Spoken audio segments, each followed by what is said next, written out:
Working on my 2009 Chevy Cobalt, and today I'm going to be upgrading the exhaust to a 3-inch exhaust. This came from a Chevy Cobalt SS. In order to pull the exhaust out in one piece, you have to drop the rear axle. The car currently has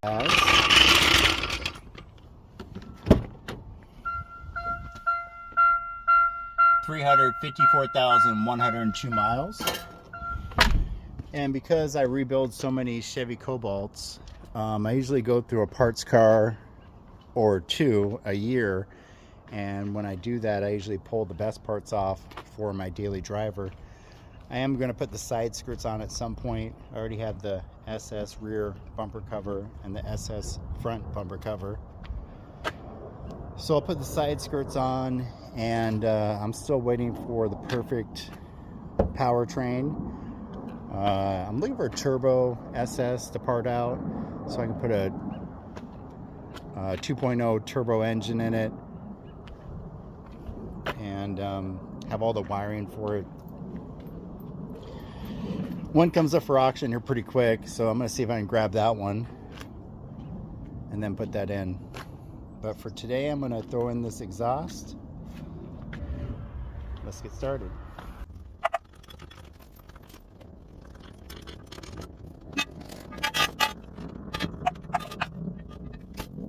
Before I zip that tire off, I'm going to go underneath and disconnect the exhaust from the catalytic converter and downpipe. And there are two 15mm nuts to remove.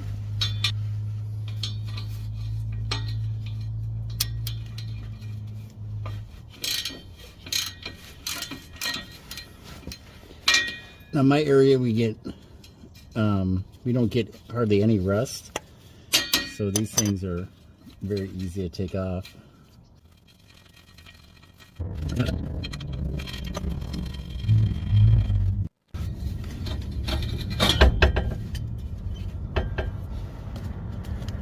And I'm going to remove the rear hanger.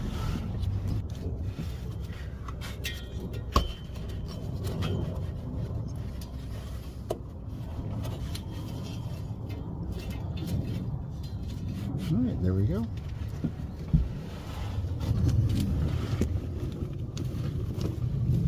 Zip off this rear wheel.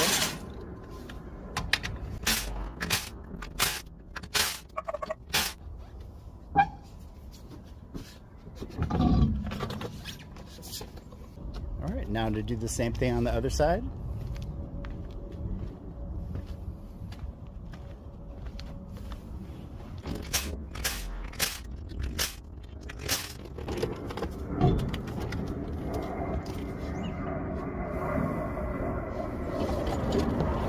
I always like to throw a tire underneath here just in case something happens.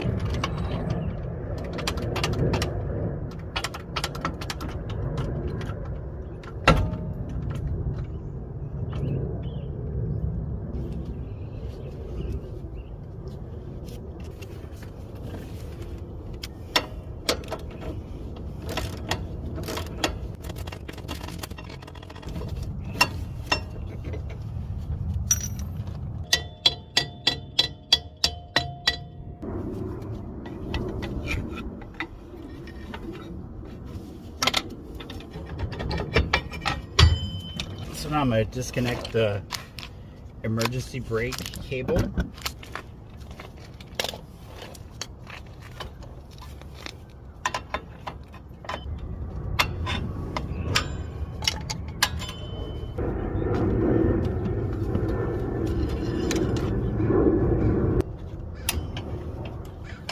There we go.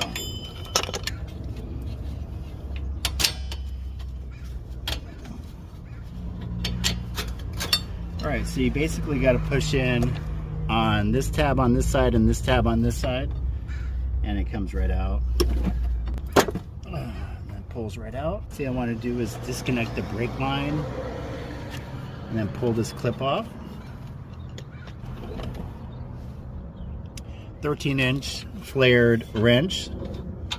You always use the flared for the brake lines. And you're going to have to re-bleed the system.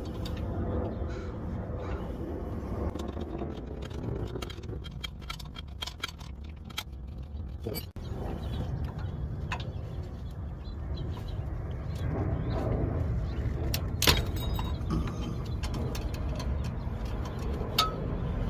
that pulls right off. You do want to protect this brake line so no dirt gets in it. And if you keep it above everything, it'll stop stuff from getting inside. I'm going to remove the rest of the hangers for the exhaust system.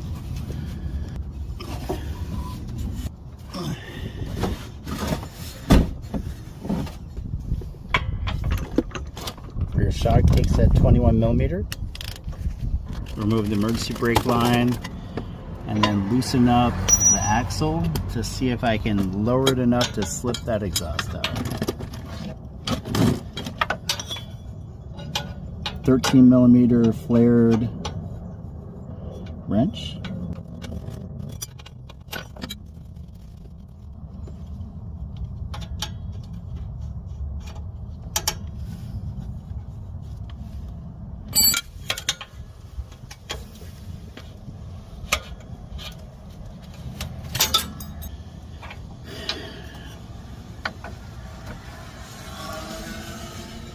Tuck this up here with a glove over it just so no dirt gets in the line.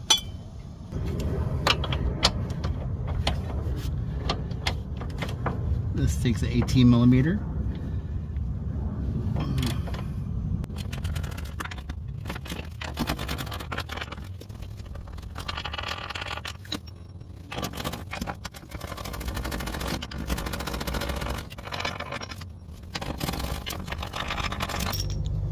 So 3 bolts, 2 on each side are the longer ones. And then the shorter one's the very front tip one. Let me go do the same thing on the other side. Loosen up these bolts and just drop it.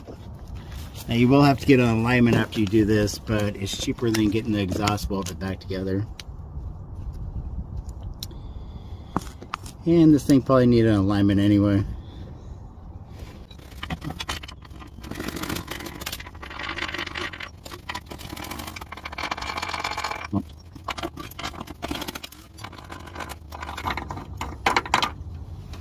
And then short one for the very front one.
Alright, now to get this thing back on jack stands and hook up the exhaust.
Alright, it's just easier to get the first one in the front.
Put the short one in first.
Thread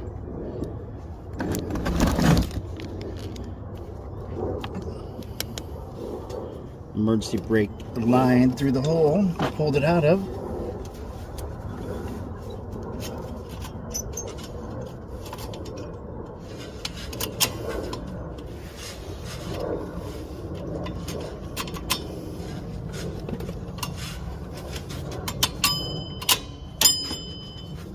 There we go.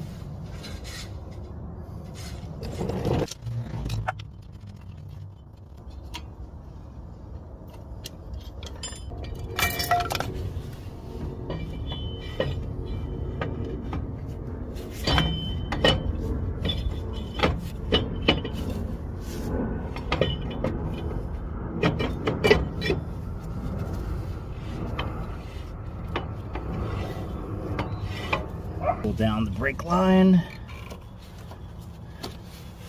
Move the glove that was protecting it.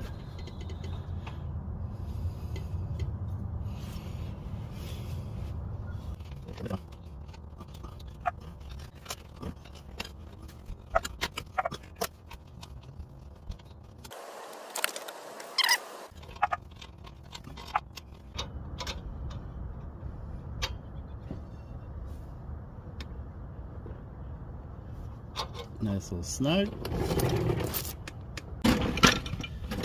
You want to secure the first thing you want to do is secure the flexible brake line to the axle with this clip.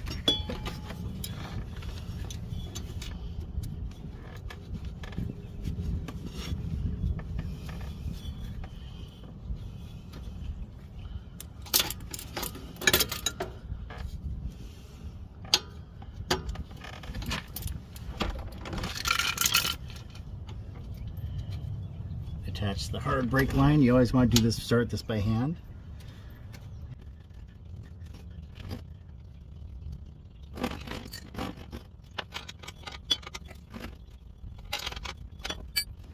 All right. Now I'm going to bleed the brakes. And here's the bleeder. Takes a 10 millimeter. To make your own brake bleeding tool for one person, you get a piece of hose, and then you get an old water bottle. Make sure it's completely dry. Drill a little hole in the lid, and then fill this about a quarter of the way full of fresh, clean brake fluid.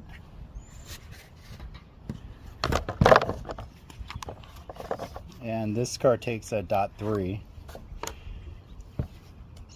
Always make sure you use brand new brake fluid. Don't use one that's been open for a while, because brake fluid will attract moisture, and that's something you do not want.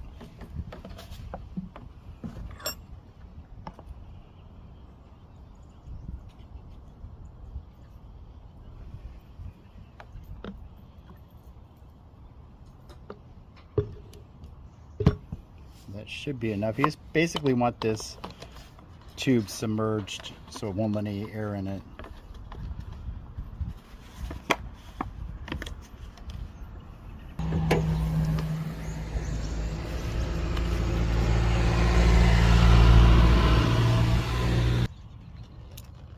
Top off your brake master cylinder, because you do not want it to run out of brake fluid.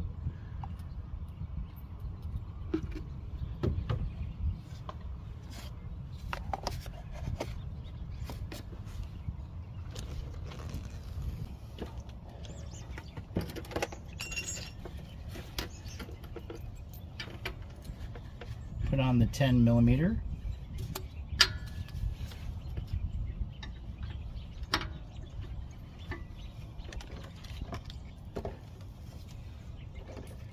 Put on the hose, make sure it's a nice snug fit.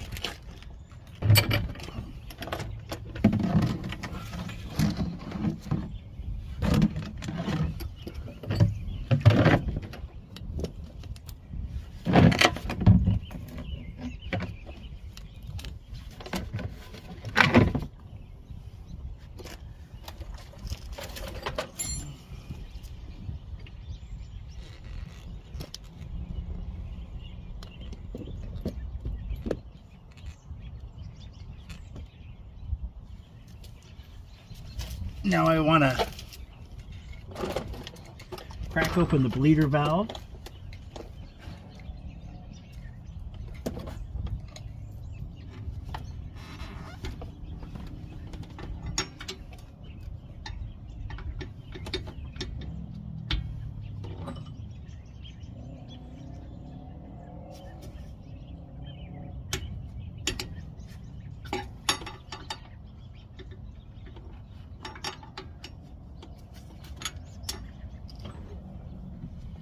Now I'm going to pump the brakes, and you should see the brake fluid Alright,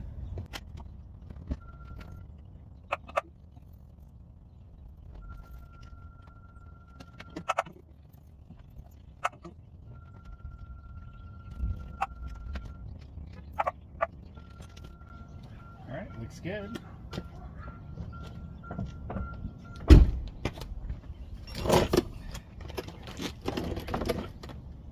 Tighten up the bleeder valve.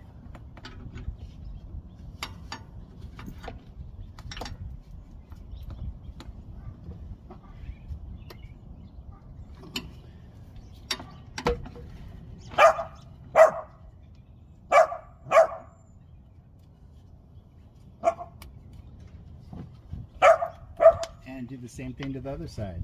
Move everything over there, then I'll move it back.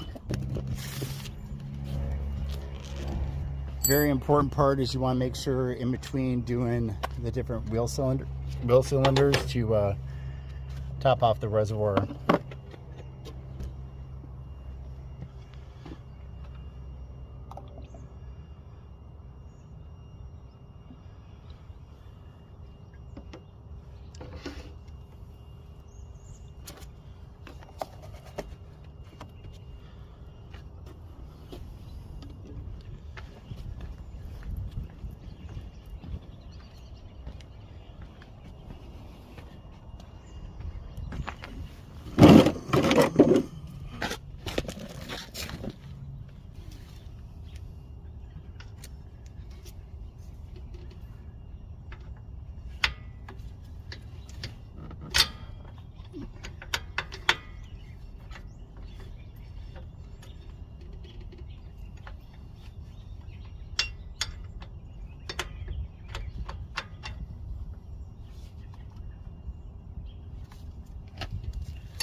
Okay, tighten down the bleeder valve.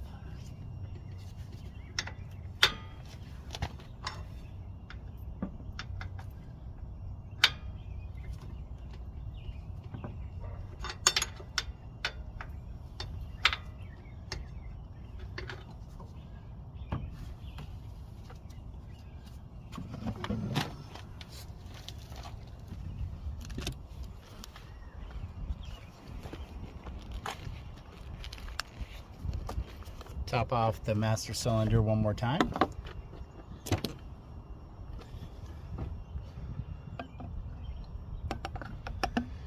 Looks like I might need a smidge more.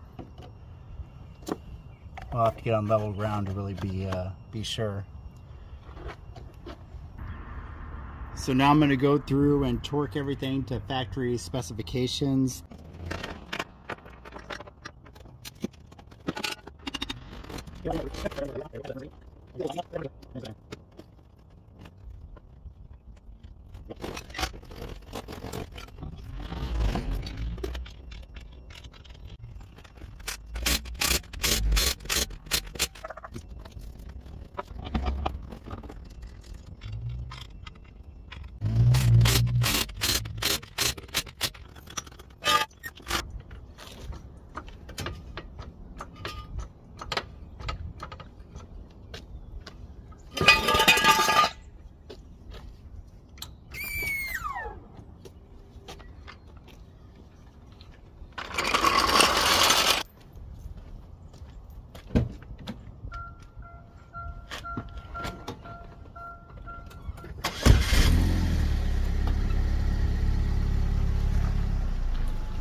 Looks very nice with that SS bumper. In the near future, I'm going to put on the side skirts. I already have the SS front bumper. If you like this content, please like and subscribe. Thanks for watching.